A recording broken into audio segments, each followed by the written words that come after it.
কি হয়েছে বাবা, তোমাকে এত দুঃখিত দেখাচ্ছে কেন? চাচা কি আর বলবো দুঃখের কথা। বন্ধু বেমানি করতে পারে এটা আমি জীবনে ভাবিনি। কি হয়েছে? তোমার বন্ধু তোমার সাথে কি বেমানি করেছে আমাকে খুলে বলো। আমি একজন ঢাকায় নামকরা বড় ব্যবসায়ী ছিলাম। আমার ঢাকায় একটি বড় ফ্যাক্টরি ছিল। ওখানে আগুন লেগে সব মাল পুড়ে গিয়েছে এবং ফ্যাক্টরিটা দেউলিয়া হয়ে গেছে। এখন আমি পথের ভিখারি হয়ে গিয়েছি। আমি আমার বন্ধুর কাছে যাই, বন্ধুকে বলে একটা কাজের ব্যবস্থা করে দিতে।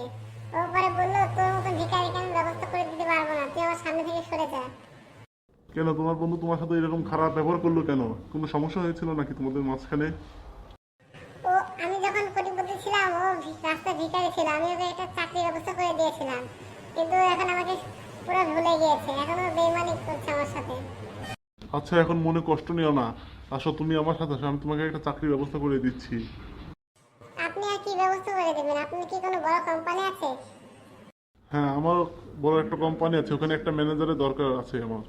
এই জন্য আমি চাই তোমাকে আমার ম্যানেজার বানাতে। আপনি কি সত্যি বলছেন এই কথা? হ্যাঁ, তুমি আমার সাথে চলো, আমি তোমাকে তোমার অফিস বুঝিয়ে দিচ্ছি।